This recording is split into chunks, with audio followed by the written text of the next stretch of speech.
En la última página de este pequeño boletín que recibieron, en la última página dice Hebreos capítulo 4. Entonces allí es donde vamos a estudiar el día de hoy y lo pueden tener fácilmente, ¿no? Para su lectura mientras hacemos este estudio. Hebreos capítulo 4, donde estamos llegando ya al estudiar este precioso libro de Hebreos. Y como cada libro de la Biblia tiene un tema diferente, Hebreos también está dirigido al pueblo de Israel. Recordamos eso, ¿no? Algunos libros de la Biblia están dirigidos directamente a nosotros, o sea, a la iglesia. Por ejemplo, el libro de Romanos, ¿no? O Corintios, Gálatas, Efesios, son dirigidos directo a nosotros que somos la iglesia. Pero Hebreos no.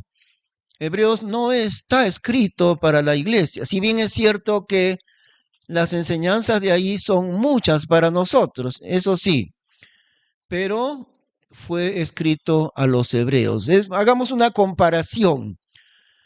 Una carta que yo conservo de mi abuelo para mi abuela. Entonces ha quedado como una pequeña reliquia, ¿no? Mi abuelo falleció mucho tiempo atrás, mi abuelita también. Y yo mantengo esa carta muy preciosa. Lo que ahí le escribió mi abuelo a mi abuela es muy valioso para mí. Entonces yo aprendo bastante de lo que mi abuelo le va diciendo a su esposa, a mi abuelita. Pero el libro, esa carta no fue escrita para mí, fue escrita para mi abuela. ¿Ve? Entonces igual es el libro de Hebreos, no fue escrito a la iglesia, sino a la nación de Israel. Sin embargo, de ahí aprendemos muchas cosas necesarias para nosotros. Así como en este ejemplo que estoy usando, yo conservo una carta de mi abuelo hacia mi abuela y yo necesito recordar siempre lo que él le va diciendo, cosas muy valiosas. Aprendo y lo necesito recordar ese mensaje, ¿no? Aunque no fue escrito para mí. Igual, Hebreos no fue escrito para la iglesia, es muy importante recordarlo. Fue escrito Hebreos para los judíos. Sin embargo, yo necesito aprender mucho de ahí y por eso está en la Biblia, para que nosotros aprendamos. Pero una vez más, fue escrito para Israel. Muy bien, entonces empieza el capítulo 4 diciendo, temamos pues, no sea que habiéndonos sido dejada una promesa de entrada en su reposo, parezca a alguno de nosotros quedar frustrado de ella. Ahora la primera palabra del capítulo 4, temamos. Y miren, está hablando Pablo, porque Pablo también era judío, ¿no? Está hablando a sus paisanos, los de la raza de Israel. Temamos nosotros. ¿Quiénes nosotros temamos? Los israelitas, ¿ah? Ahí está. Temamos, pues no sea que, habiéndonos sido dejada una promesa de entrada en su reposo. Y todo este capítulo nos habla del reposo de Dios. Es interesante cómo importa muchísimo para Dios el reposo de su pueblo. Es escrito acá. ¿De qué manera? Cuando Dios hizo la creación del mundo en 6 días, bueno, el séptimo día Dios lo dedicó a descansar, ya no a crear. En el séptimo día Dios ya no ha creado nada, ha descansado en el séptimo día, ¿no? Él ha creado las cosas en 6 días. 6 días de 24 horas, no como hacen ese cuento algunos por ahí diciendo que un día representa 1 millón de años y muchas fantasías parecidas a eso. No, un día de 24 horas. ¿Y por qué sabemos que era de 24 horas? Porque Dios lo indica con claridad. Dice, hubo tarde y hubo mañana. A la costumbre hebrea siempre, ellos no contaban como nosotros. Nosotros decimos el día y la noche. empezamos contando primero el día y después la noche. Ellos cuentan al revés. Primero la noche y después el día. Y eso concuerda con el mensaje general de la Biblia. Primero la noche, después el día. Primero la oscuridad y después la luz. Y vivimos en el tiempo actual, esta época del pecado en el mundo, vivimos en la noche, en la oscuridad. Y luego pronto vendrá la luz del día. Todavía no hay luz en el mundo. El mundo está en plena oscuridad, porque la luz del sol, que es Cristo, no está presente. Por eso estamos de noche, ¿no? Primero la noche, después el día. Llegará el día cuando Él regrese. Un día esplendoroso de justicia de Dios y de su palabra.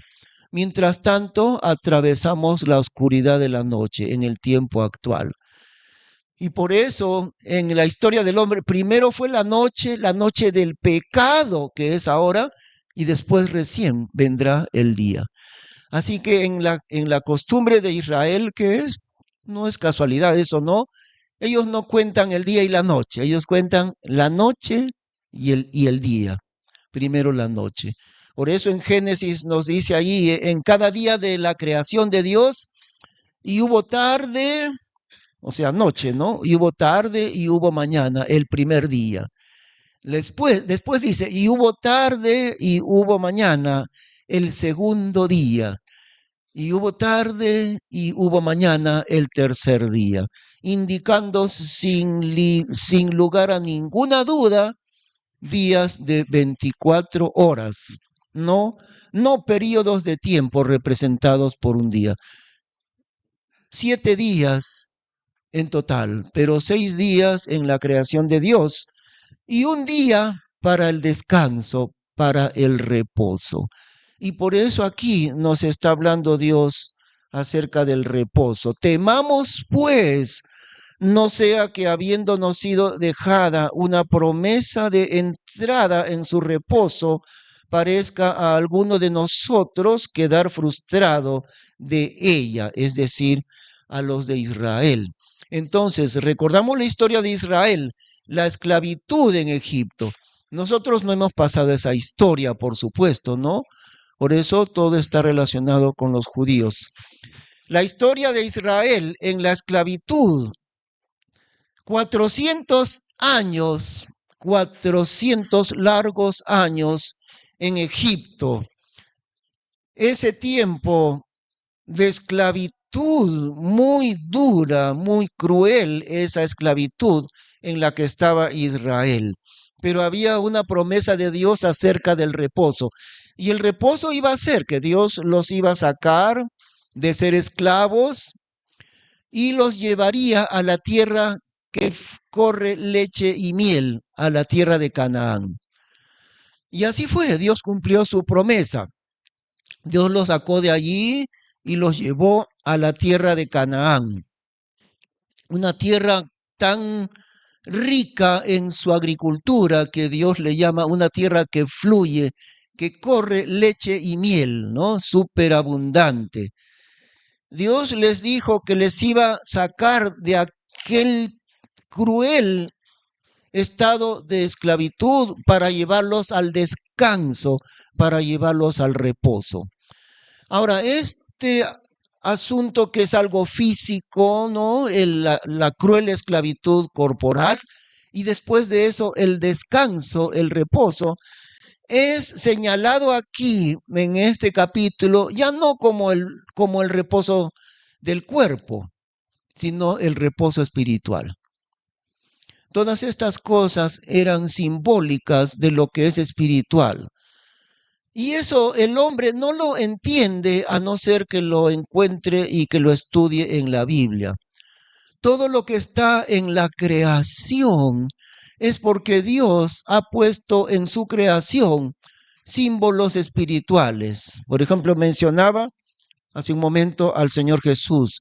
En la Biblia el Señor señala a Cristo como el sol. el sol de justicia, más exacto todavía. El sol es Cristo Jesús. Mientras no está el sol presente, hay plena oscuridad. Todo es oscuridad mientras el sol no aparece. Pero una vez que aparece ya, aunque no se vea el sol mismo, comienza a amanecer, ¿no? Hasta que es la plenitud del día. Cristo es el sol.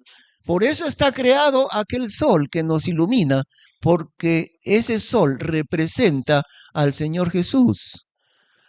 Y por eso está creada la luna, porque la luna representa a la iglesia. Nosotros somos la luna, que recibe el reflejo de la luz del sol. La luna no tiene luz propia, ya sabemos, ¿no? La luna que en la noche ilumina, recibe reflejo de la luz del sol.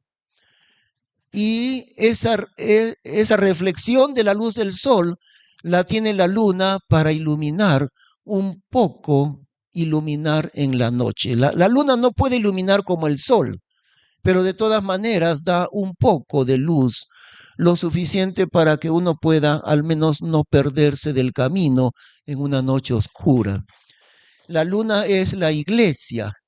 Entonces, en la noche del tiempo que es ahora, lo único que ilumina al mundo es la luna.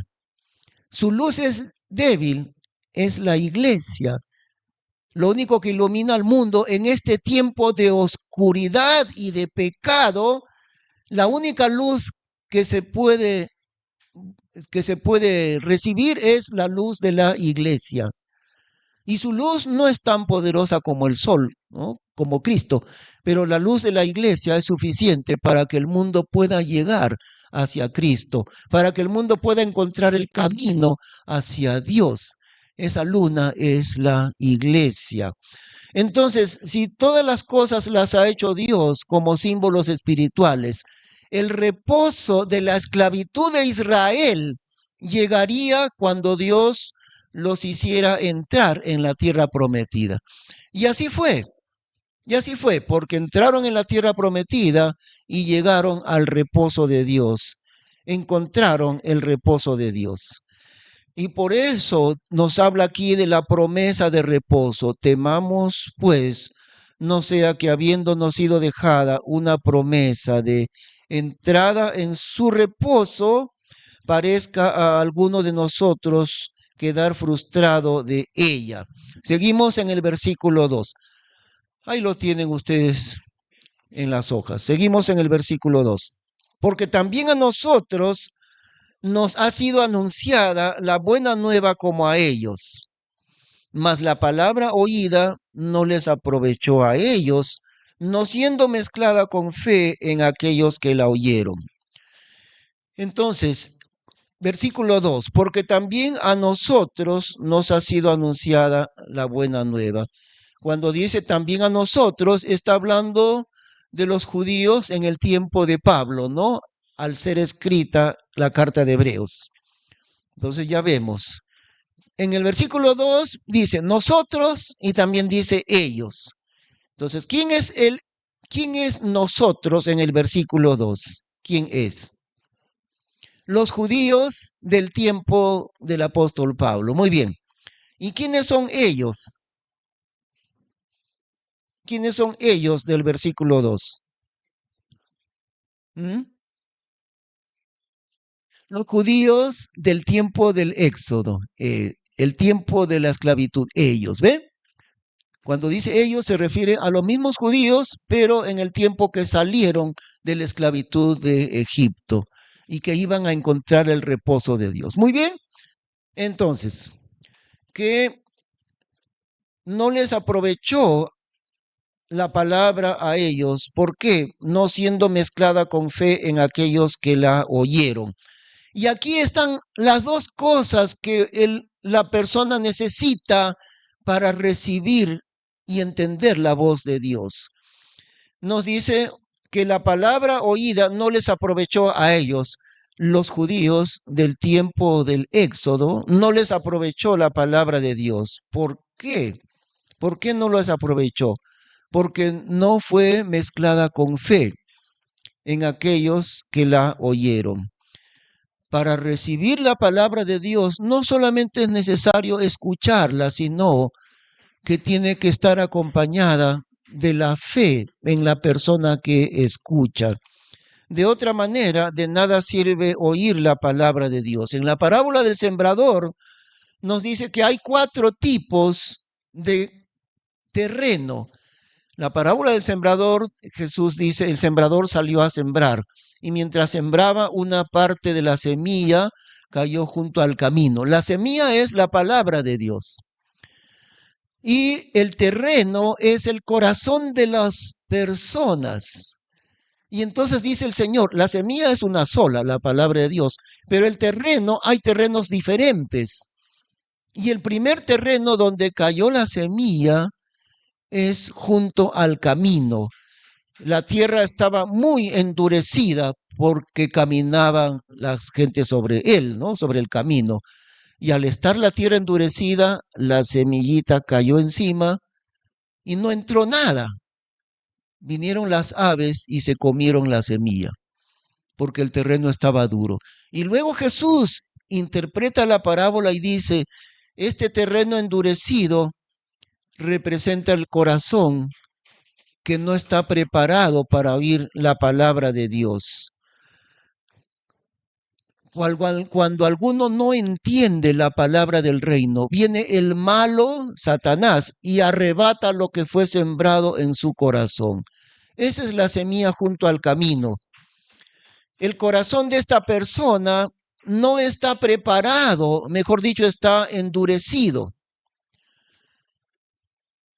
La persona que acompaña de lo que oye el Evangelio tiene que estar acompañado por la fe. Y si uno escucha el Evangelio, pero no abre los oídos de la fe, no va a poder entender nada. Le va a suceder como la semilla en el camino. Cae la semillita, no entra porque la tierra está dura. En cambio, si la tierra estuviera bien suavecita, la semilla medio que se entierra, ¿no? De por sí cae y queda un poco enterrada porque la tierra está bien suelta. Pero en el camino que está bien liso y duro, entonces cae la semilla. En vano cae porque los pájaros pronto se comen la semilla. Ese terreno endurecido es la persona que no entiende nada de la palabra de Dios. Su corazón no está preparado para entender. Su corazón está endurecido. Y lo que endurece el corazón es el engaño del pecado. Pero cuando uno deja que la palabra de Dios prepare su corazón, poco a poco empieza a entender. Les mencioné la semana pasada, hermanos, acerca de un ejemplo muy ilustrativo. Ustedes conocen a Luis Huerta, pastor de una iglesia bautista en Arequipa, un pastor bien joven, ¿no? Que ha estado aquí. El papá del pastor Luis Huerta, un hermano así como de mi edad, un poco menos todavía que mi edad, él se llama José Huerta y él escuchaba en la iglesia donde predicaba su hijo tan jovencito, y el papá venía de vez en cuando. Él era incrédulo, pero bueno, como su hijo predicaba ahí, entonces ya venía algunas veces y al comienzo nomás, bueno, está bien, está bonito, pero no entendía. Su corazón todavía estaba como el terreno en el camino. Todos pisan encima y está bien duro el camino. Ahí no se puede sembrar. Si un terreno está tan duro, ¿qué habría que hacer para sembrar? Tienen que pasar una rastra profunda, bien profunda, y es bien duro. Bueno, lo primero que tienen que hacer es echarle agua, porque si está reseco, con la rastra casi imposible, ¿no? Romper esa tierra tan endurecida. Entonces, ¿qué hay que hacer? Primero echarle agua, bastante agua. Entonces ya dejarlo que se humedezca, que absorba bastante el agua. Ya cuando está humedecida, se puede meter una rastra profunda. Y después de la rastra profunda salen unos terrones grandotes. Meten otra rastra más pequeña. Entonces los terrones grandes se van partiendo, ¿no? Y otra vez el agua que suaviza el terreno. Y otra rastra más, y así varias veces. Por último, por fin queda preparado el terreno. Y hasta suave, está desmenuzado el terreno. Y está suave, listo para que la semilla llegue y produzca y fructifique. Pero un terreno endurecido no va a poder allí dar fruto, no va a poder brotar la semilla de la Biblia en ese corazón así endurecido. Entonces, el agua que se echa al terreno, eso es interesante, todos estos símbolos de la Biblia, cómo concuerdan, porque el agua es también la palabra de Dios. La semilla es la palabra de Dios, pero el agua también es la palabra de Dios. El hermano José Huerta escuchó por algún tiempo, numerosas veces iba al culto y escuchaba el mensaje. Bueno, le causaba simpatía, le agradaba escuchar, pero no entendía, o tal vez fue entendiendo un poquito nada más, hasta que un día, él mismo nos ha contado eso, ¿no? El hermano José Huerta, pero un día el Espíritu Santo le hizo entender, le iluminó.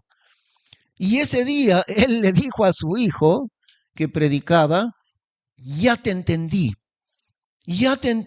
cómo tiene que ser salvo el hombre únicamente por la fe en Cristo. Ya lo entendí. Y él aceptó a Cristo, creyó en Cristo. Pero tuvo un tiempo de preparación, ¿no? Iba escuchando la palabra de Dios. ¿Qué está pasando en él? El agua va entrando en ese terreno tan duro que es su corazón. Y los terrones grandes se van rompiendo y luego quedan terrones chiquitos y por último, poco a poco queda la tierra suavizada y desmenuzada. Y ahí recién puede brotar y dar fruto la palabra de Dios. ¿Qué es lo que ha pasado? La misma palabra de Dios ha ido suavizando su corazón poco a poco. No todas las personas se convierten a Cristo la primera vez que escuchan el Evangelio. Y esto pasó con el hermano José Huerta. También pasó con el hermano Santiago Madueño en Chaclacayo en el año 90. Él ya está con el Señor, pero algunos lo recuerdan, ¿no? Él estaba asistiendo dos, tres domingos al culto.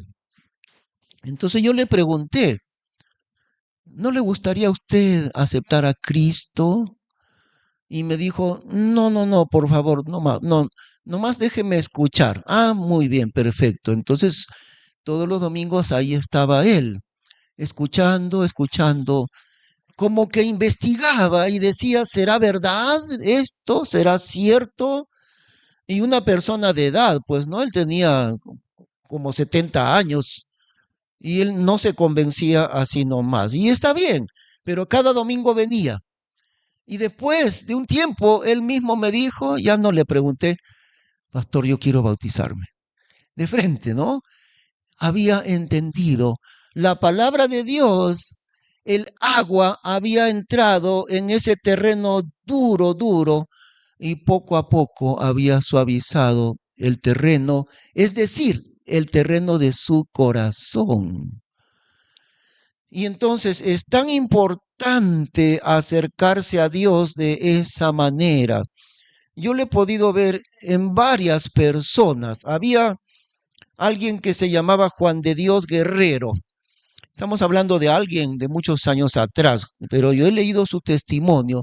Juan de Dios Guerrero era un hermano de la Iglesia Evangélica Peruana. Y su testimonio él escribió, bueno, ya está con el Señor, ¿no? Mucho tiempo atrás.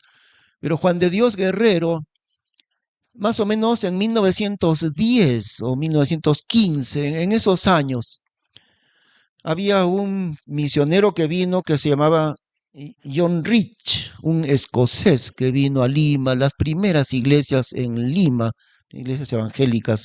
Juan de Dios Guerrero tenía un amigo, los dos eran albañiles. Y cada fin de semana se emborrachaban, siempre, infaltable. Cada fin de semana estaban borrachos. Bueno, pero yo creo que se emborrachaban el viernes, el sábado, porque el domingo en la tarde estaban siempre ahí en el culto oyendo la palabra de Dios, escuchando a John Rich. Y durante varios meses, él dice, Juan de Dios Guerrero, yo no sé cómo, no me daba vergüenza, porque yo el día anterior había estado borracho y al siguiente día estaba sentado en la iglesia escuchando la predicación. Pero Dios fue obrando en él, como digo una vez más, ¿no? El terreno duro, endurecido, recibiendo el agua, y el agua va suavizando el terreno, hasta que por fin Juan de Dios Guerrero dijo, basta, hasta aquí de ser un tremendo hipócrita yo. No, yo el día de hoy voy a seguir a Cristo. Y nunca más volvió a esa vida de practicar de esa manera el pecado, ¿no? Juan de Dios Guerrero fue un gran misionero, tremendo hombre de Dios, pero así comenzó, ¿no?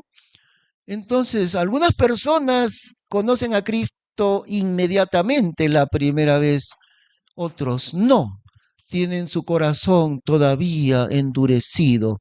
¿Qué hay que hacer? Pues hay que seguir escuchando la palabra de Dios, porque ella misma, la Biblia, va suavizando el corazón del hombre.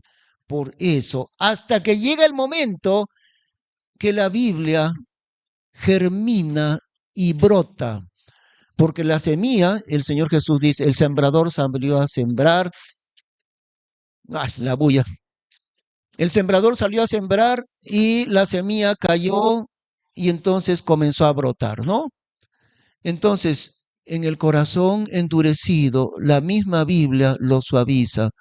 Y llega el momento que brota, las hojitas salen, ¿no? Como brota una semilla, pequeñito, salen 2 hojitas y luego comienza a crecer y a crecer más. Eso es la palabra de Dios en el corazón de la persona. Se necesita acompañar con fe lo que uno oye de la palabra. Por eso volvemos al versículo 2. Porque también a nosotros nos ha sido anunciada la buena nueva como a ellos. Es decir, como a los hebreos, como a los judíos en el tiempo del Éxodo. Mas la palabra oída no les aprovechó a ellos, no siendo mezclada con fe en aquellos que la oyeron.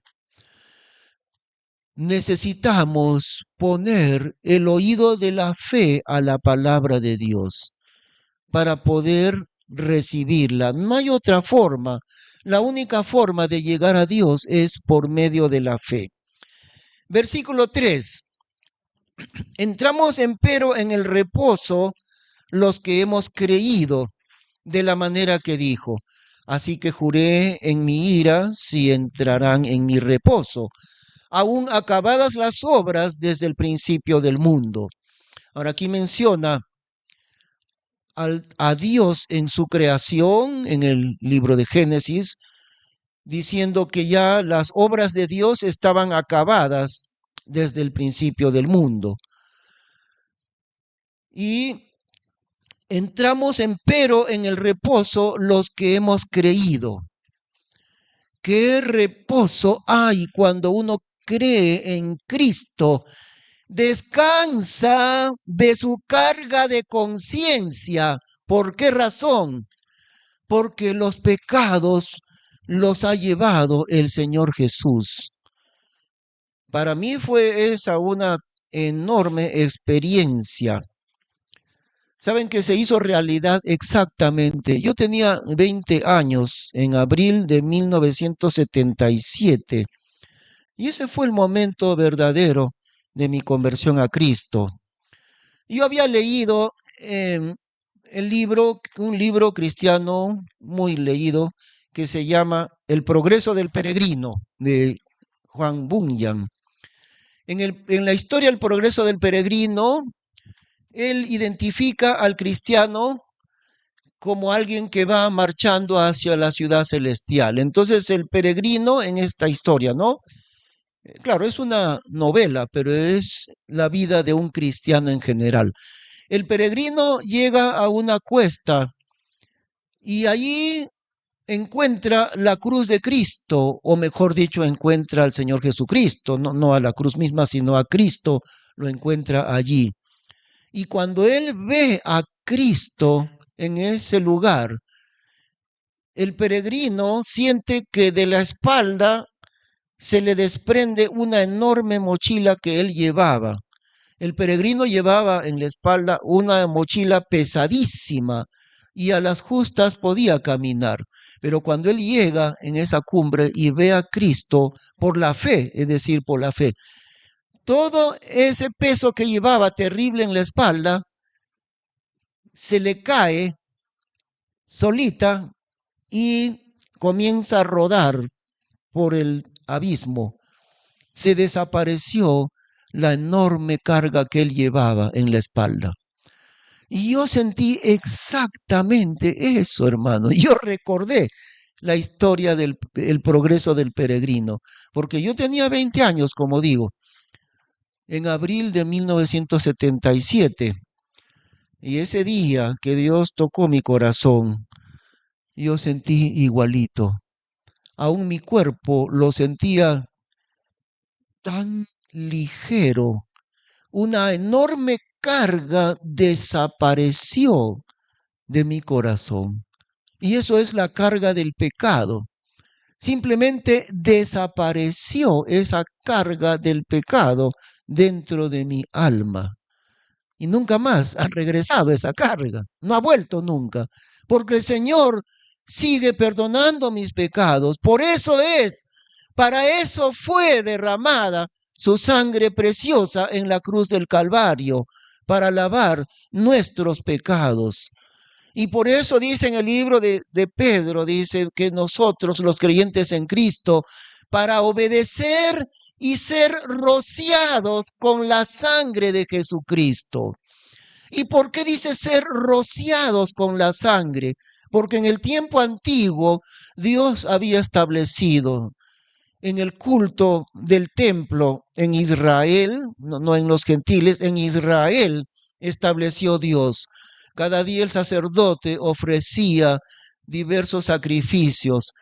Una familia venía y traía un cordero sin mancha, es decir, sin defecto, no que el cordero esté enfermo, que tenga la pata rota, nada. El cordero macho de 1 año traía esa familia. Lo presentaba al sacerdote. El sacerdote tomaba el cordero encima del altar, lo degollaba y recogía la sangre en un pequeño recipiente. Entonces, él tomaba una esponjita y tomaba la sangre recién derramada del cordero y él rociaba a las personas con esa sangre. Y además rociaba también el altar. El altar donde fue el sacrificio era rociado con la sangre de ese animal. Y las personas que ofrecían eran rociadas con esa sangre, no con agua bendita. No existe agua bendita, no hay, en la Biblia no hay, son inventos nada más. No era agua bendita, era la sangre de aquel animal ofrecido en sacrificio. Y entonces por eso es que nos dice en el libro de Pedro, ¿no? Para obedecer y ser rociados con la sangre de Jesucristo. Nosotros al creer en Cristo hemos sido rociados con su sangre preciosa y ante Dios hemos quedado libres de todo pecado por la sangre derramada de Cristo. Y por eso fue que yo lo sentí con toda exactitud. Desapareció de mi corazón un enorme peso.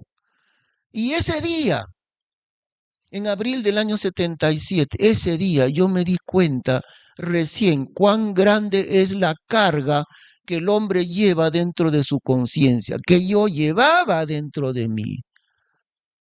Y desapareció de mí esa carga de pecado. Y entonces ese es el reposo. Reposar de las cargas y de los trabajos que uno llevó anteriormente. Entonces volvemos al versículo 3. Nos dice, entramos empero en el reposo los que hemos creído. Los que hemos creído entramos en el reposo. Ahora otra vez recordar cuidadosamente esto, ¿no? Miren, no nos dice, entramos empero en el reposo los que hemos obedecido. ¿Dice obedecido? No. ¿Qué es lo que dice? Entramos en el reposo los que hemos creído. Los que hemos creído. La única forma de agradar a Dios y de llegar a su presencia es haber creído en su santo Hijo Jesucristo. No hay forma de agradar a Dios a través de realizar buenas obras. Por eso les mencioné también el ejemplo de Martín Lutero, ¿no? Que había sido un monje católico. Estamos hablando de los años de 1500. Martín Lutero, un monje alemán. Pero él era un hombre honesto y él decía, yo no siento que Dios me ha perdonado. Y durante varios años él luchó angustiosamente con eso, el perdón de sus pecados.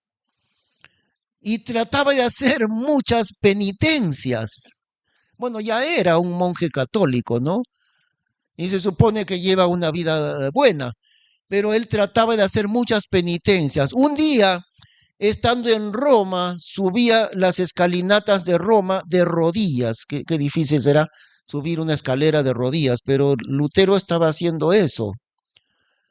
Una penitencia más para querer alcanzar el perdón de Dios, supuestamente. Y allí en ese momento le vino un rayo de luz y evidentemente es el Espíritu Santo que le hizo entender, no hay otra forma. De repente cayó un rayo de luz en el corazón de Martín Lutero, haciendo penitencia ahí. Y él recordó que había leído en la Biblia, mas el justo por su fe vivirá. ¡Sas! Un rayo de luz. Mas el justo no dice, por su obediencia vivirá. Si bien es cierto que el creyente tiene que obedecer, sí, claro que el creyente tiene que obedecer, pero Dios no dice, mas el justo por su obediencia vivirá. Lo que dice es, mas el justo por su fe vivirá, por su fe en Cristo. Y Lutero entendió de golpe como un rayo de luz. Y si el justo vivirá por su fe, ¿qué hago yo aquí martirizando mi cuerpo? Y eso no dice la Biblia. El que martiriza su cuerpo vivirá. Ni siquiera dice el que obedece a Dios vivirá. Aunque es cierto que el creyente tiene que obedecer, sí. Pero Dios no dice, mas el que obedece vivirá. Sino él dice, mas el justo por su fe vivirá. Y por eso dice el versículo 3 también, entramos empero en el reposo los que hemos creído en Cristo como nuestro Salvador. De la manera que dijo, así que juré en mi ira si entrarán en mi reposo, aún acabadas las obras desde el principio del mundo. ¿Y por qué menciona la ira de Dios? Por la incredulidad de ellos. Por eso, por la incredulidad de ellos, Dios habla de su ira. Versículo 4. Porque en un cierto lugar dijo así del séptimo día, y reposó Dios de todas sus obras en el séptimo día, hablando de la creación, ¿no? La semana de la creación de Dios al inicio del mundo. Reposó Dios de todas sus obras en el séptimo día. Y otra vez aquí, si entrarán en mi reposo. Así que pues que resta que algunos han de entrar en él, y que aquellos a quienes primero fue anunciado el Evangelio no entraron por causa de la incredulidad. Determina otra vez un cierto día diciendo por David: hoy, tanto tiempo después, como está dicho, si oyereis hoy su voz, no endurezcáis vuestros corazones. A veces la persona no entiende, como digo, el evangelio de un solo golpe, ¿no? No lo entiende en un solo momento. Tal vez aún está medio confundido, pero la persona entiende, aquí hay algo que es de Dios. Y eso pasó con José Huerta, el papá del pastor Luis Huerta. Por eso él continuaba yendo a escuchar el evangelio, intrigado, intrigado, ¿será cierto esto? Pero él entendía, aquí hay algo de Dios mismo. Todavía no lo entiendo, pero por eso él continuaba yendo hasta que por fin lo entendió. Y él le dijo: "Ah, ahora sí te entendí, ya entendí, ya entendí, es por medio de la fe". Los que recibieron el anuncio, versículo 6, a quienes primero fue anunciado el Evangelio, no entraron por causa de la incredulidad. Entonces recordamos otra vez, ¿qué sucedió? Salieron de la esclavitud, sacándolos Dios de Egipto, milagro tras milagro, 10 milagros muy grandes hizo Dios sobre la nación poderosa de Egipto. Después de 10 plagas que Dios mandó contra ellos, porque rehusaban dejar salir a Israel de la esclavitud. Después de 10 castigos de Dios contra Egipto, Egipto quedó destruido. Ya no tenían ni cultivos, no tenían nada, porque el faraón se endureció, no queriendo dejar salir a Israel. Bueno, saliendo ellos de Egipto y de la esclavitud, en muy poco tiempo llegaban a la tierra prometida. Tal vez sería, qué sé yo, 3 meses, 4 meses. Tenían que ir despacio, ¿no? Porque tenían niños pequeñitos, tenían el ganado. Bueno, entonces avanzando despacio, 3 o 4 o tal vez 5 meses para llegar la distancia de saliendo de Egipto hasta llegar a Canaán. Pongámosle 5 meses, por lo mucho. Y ya estaban en la frontera de Canaán. Y Dios les dice: es momento de entrar a la tierra prometida. ¿Y qué dicen ellos? Nos van a destruir los que están aquí adentro de esta tierra. Vamos a ser destruidos porque somos como langostas enfrentados a los gigantes. No podemos. ¿Para qué nos han traído? Este Moisés nos trajo aquí para morir en el desierto. Mejor hubiera sido que muriésemos allá en Egipto en vez de morir acá en pleno desierto. O si no, hay que nombrar un caudillo y que ese caudillo nos traiga de regreso hacia Egipto. Qué terrible dureza del corazón de ellos. Cuando Dios les ha prometido, 400 años atrás le había prometido a Abraham: ten por cierto, Dios le dice a Abraham, que tu descendencia será esclava en tierra ajena, mas yo los libraré y saldrán con gran riqueza. Habiéndoles prometido Dios 400 años atrás que les iba a entregar aquella tierra que corre leche y miel. Y ellos están a punto de cumplir la promesa de Dios a las puertas de la tierra de Canaán. Y Dios les dice: entren de una vez. Yo estoy con ustedes para darles victoria. Y ellos que dicen: esos de la tierra de Canaán nos van a derrotar a nosotros. Vamos a morir todos nosotros. Mejor hubiéramos muerto en Egipto que morir acá. Corazón lleno de incredulidad. Y ahí vino el enojo de Dios. Y como dice el versículo 6, ¿no? Que dice, a quienes primero fue anunciado el Evangelio, no entraron por causa de la incredulidad. La incredulidad es el pecado que conduce al hombre al infierno, porque está la puerta de salvación a su alcance, pero la persona cierra su corazón, rehúsa creer en Cristo para ser perdonado, para ser salvado. No entraron por causa de la incredulidad. ¿Qué hizo Dios con los israelitas en ese momento? Dios dijo, esta generación incrédula, no entrarán en la tierra prometida. Pero los hijos de ellos, los niñitos, los pequeñitos, ellos entrarán a la tierra prometida. Y Dios hizo algo. Algo hizo Dios con ellos. Dios dijo, les haré dar vueltas y vueltas por el desierto durante 40 años. ¿Para qué? Para que sus cuerpos caigan en el desierto, para que mueran. Voy a dejar que pasen 40 años, toda esta generación incrédula han de morir. Y los que entrarán dentro de 40 años, los que entrarán a la promesa de mi reposo serán sus hijitos, sus pequeñitos. Y así fue. ¿Cuánto tiempo demoraban para llegar a la tierra prometida? Tal vez 4 meses. Pero ¿cuánto estuvieron en el desierto? 40 años.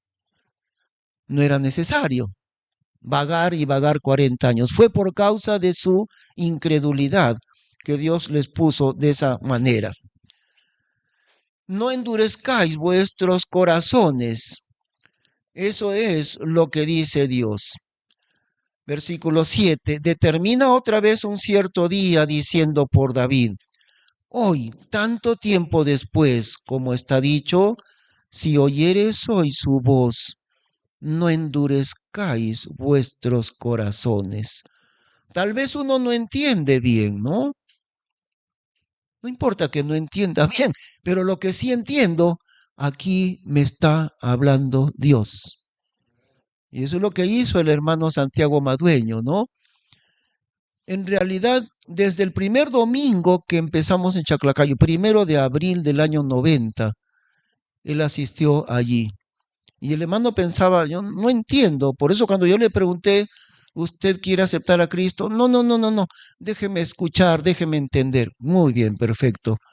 Entonces él no entendía, pero poco a poco Dios le hizo entender.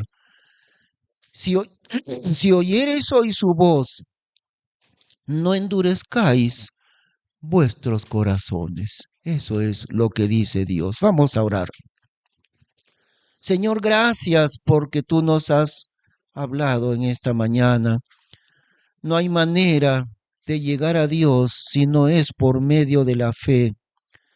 Los judíos en el tiempo del Éxodo llenaron su corazón de incredulidad, lo cual desencadenó la ira de Dios.